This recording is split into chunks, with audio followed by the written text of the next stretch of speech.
അമിതമായ കൃഷ്ണ ഭക്ത. അതെ അതെ അതെ. പക്ഷെ എന്റെ മനസ്സിൽ എന്താ, കൃഷ്ണൻ രക്ഷിച്ചു. മാറി ചിന്തിക്കാനുള്ള സാഹചര്യം ആ ലേഡിക്കില്ല. സഹോദരിയുടെ ഭർത്താവിന്റെ വീട്ടിലാണ് ഇപ്പോ താമസിക്കുന്നത്. വിവാഹം കഴിഞ്ഞിട്ട് അങ്ങോട്ടേക്കാണ് പോയിരിക്കുന്നത്. ഓക്കെ. അപ്പൊ അവിടെ ഹസ്ബൻഡ് ഇല്ല. പക്ഷെ കൃഷ്ണൻ സൂര്യ, ഇപ്പോൾ ഒരു ന്യൂസ്, ഭയങ്കര ഇൻട്രസ്റ്റിംഗ് ആയിട്ടുള്ള ന്യൂസ് ഭയങ്കര വൈറലായിക്കൊണ്ടിരിക്കുക. സോഷ്യൽ മീഡിയാസിലൊക്കെ ഭയങ്കര വൈറലായിക്കൊണ്ടിരിക്കുക. കുറെ പേര് സ്റ്റോറിയും ഒക്കെ ഇട്ടിട്ടുണ്ട്, സ്റ്റോറിയും പോസ്റ്റും ഒക്കെ ഇട്ടിട്ടുണ്ട് ആ ഒരു ന്യൂസ്. ഉത്തർപ്രദേശില് ഭഗവാൻ ശ്രീകൃഷ്ണനെ വിവാഹം ചെയ്ത് യുവതി, 28 വയസ്സുള്ള യുവതിയാണ് കൃഷ്ണനെ വിവാഹം ചെയ്തിരിക്കുന്നത്. അതിന് ഗ്രാമത്തിലുള്ള എല്ലാവരും പങ്കെടുത്തിട്ടുണ്ട് ആ ഒരു വിവാഹ ചടങ്ങിൽ. കൃഷ്ണന് കല്യാണം കഴിച്ചു. ഇനി ആളെ പിങ്കി എന്നാണ് കുട്ടിയുടെ പേര്, 28 വയസ്സ്. പിങ്കിന് ഇനി മുതൽ എല്ലാവരും മീര എന്ന് വേണം അറിയപ്പെടാൻ എന്നാണ് മീര പറയുന്നത്. മീരയുടെ പിങ്കിയുടെ വീട്ടുകാരെല്ലാരും ഈ ഒരു വിവാഹ ചടങ്ങിലൊക്കെ പങ്കെടുത്തിട്ടുണ്ടായിരുന്നു. ഭയങ്കര ആഘോഷമായിട്ടാണ് ആ ഒരു കല്യാണം നടത്തിയിരിക്കുന്നത്. വീണ്ടും ഒരു സൂപ്പർസ്റ്റിഷൻ കേസും കൂടെ വന്നിരിക്കുകയാണല്ലേ. നോർത്തിലാണ് ഇതുപോലെ അന്ധവിശ്വാസങ്ങള് ഇന്നും നിലനിൽക്കുന്നതെന്ന് വേണമെങ്കിൽ പറയാം അല്ലെ.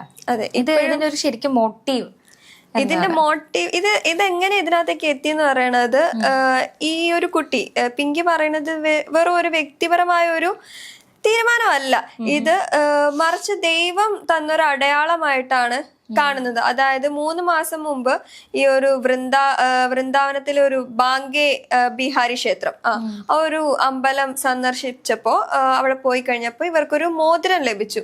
അത് പറയുന്നത് എന്താന്ന് വെച്ച് കഴിഞ്ഞാൽ അത് കൃഷ്ണൻ തന്നതാണ്.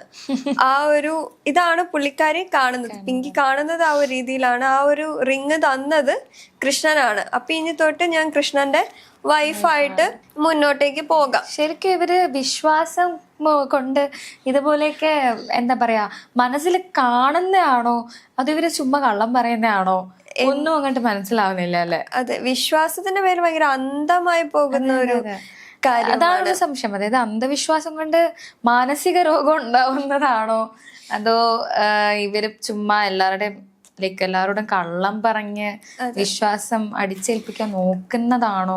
ഇവരുടെ വീട്ടുകാർ ആദ്യം ഇതിനെ എതിർത്തിട്ടുണ്ടായിരുന്നു. വീട്ടുകാർക്ക് ആദ്യം ഇത് കേട്ടപ്പോ ഭയങ്കര ബുദ്ധിമുട്ടുണ്ടായിരുന്നു.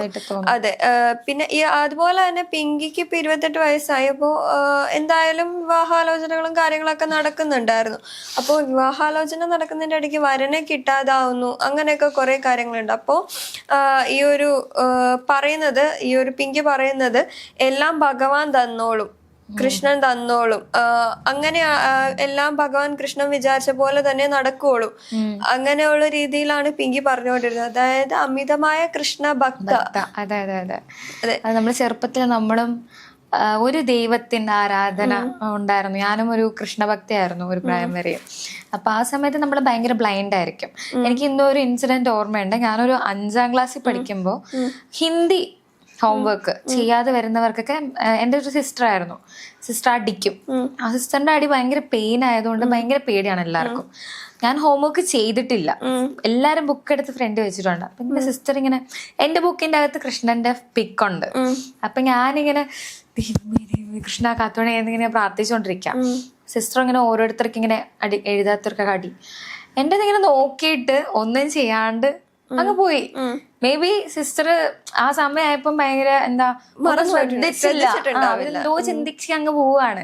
പക്ഷെ എന്റെ മനസ്സിൽ എന്താ, കൃഷ്ണൻ രക്ഷിച്ചു, ഞാൻ ഹോംവർക്ക് ചെയ്തില്ല, കൃഷ്ണൻ ബുക്കിലുള്ളതുകൊണ്ട് എന്നെ രക്ഷിച്ചു എന്നുള്ളൊരു അന്ധമായിട്ടുള്ളൊരു വിശ്വാസമാണ്. കാരണം അന്ധമായിട്ട് ഒരുപാട് സാധനങ്ങൾ ഞാൻ ചെയ്തിട്ടുണ്ട്. അതെനിക്ക് പേഴ്സണലി അതുകൊണ്ടാണ് എനിക്കിത് മനസ്സിലായത്. നമ്മളിപ്പോ പരീക്ഷയുടെ സമയത്ത് പേന പൂജിക്കുന്ന ഒരു പരിപാടി ഉണ്ടല്ലോ, കൃഷ്ണ ഭഗവാൻ വന്ന് എഴുതി തന്നോളും, ഈ ദൈവം എഴുതി തന്നോളും എന്നുള്ള ഒരു കൺസെപ്റ്റ് ഉണ്ടല്ലോ ആ സമയത്തെല്ലാം. അതുപോലെ തന്നെ വളരെ കുഞ്ഞിലെ നമ്മൾ കറണ്ടൊക്കെ പോകുമ്പോ ദൈവത്തിനെ ഇപ്പൊ വിളിക്കും, ദൈവം ഇപ്പൊ 5 മിനിറ്റിലും കറണ്ട് വരും. അത് വന്നിട്ടുണ്ട്. അപ്പൊ അതും കോയിൻസിഡൻസ് ആണ്. സൂര്യ, അത് പവർ കട്ടായിരുന്നു. പവർ കട്ടായിരുന്നു. അപ്പൊ കറക്റ്റ് ടൈം ഞാനിങ്ങനെ 1 2 3 4 5 കൃഷ്ണൻ ഇപ്പം വരുത്തും കറണ്ട് എന്ന് പറയുമ്പോ കറണ്ട് വന്നൊരിക്കൽ. അപ്പൊ വീണ്ടും ഇങ്ങനെ അന്ധവിശ്വാസി ആവുകയാണ് അവിടെ. അത് കോയിൻസിഡൻസ് ആയിരുന്നു, പോയി അത് കഴിഞ്ഞിട്ട് വന്നു എന്നുള്ളതാണ്. അപ്പൊ ഇതുപോലെ തന്നെയാണ് 28 വയസ്സിലൊക്കെ ഇപ്പോഴും അന്ധമായിട്ട് വിശ്വസിക്കാന്ന് പറയുമ്പോ എനിക്ക് തോന്നുന്നു അതിനുള്ള സാഹചര്യം ഇല്ല അവർക്ക്. ലൈക്ക് മാറി ചിന്തിക്കാനുള്ള സാഹചര്യം ആ ലേഡിക്ക് ഇല്ല. അതുകൊണ്ടായിരിക്കും ഇപ്പോഴും അങ്ങനെ തന്നെ മുന്നോട്ട് പോകുന്നത്. നമുക്കിപ്പോ സാഹചര്യങ്ങൾ മാറുന്നു, വിദ്യാഭ്യാസം, അല്ലെങ്കിൽ നമ്മൾ പഠിക്കുന്ന സ്ഥലം, നമ്മൾ സഞ്ചരിക്കുന്ന സ്ഥലം, ഇടപഴകുന്ന ആൾക്കാര്, ഇതൊക്കെ കൊണ്ടായിരിക്കും നമ്മൾ മാറി ചിന്തിക്കുന്നത്. പക്ഷെ ഇത് ലൈക്ക് ഞാൻ ഉദ്ദേശിച്ചത് വിശ്വാസം അത് ഓരോരുത്തരുടെ ഇഷ്ടമാണ്. ഞാൻ ഉദ്ദേശിച്ച അന്ധവിശ്വാസം മാറണം. അതെന്തായാലും മാറേണ്ട ഒരു കാര്യമാണ്. ദൈവത്തിൽ വിശ്വസിക്കുന്നത് ഓരോരുത്തരുടെ പേഴ്സണൽ കാര്യങ്ങളാണ്.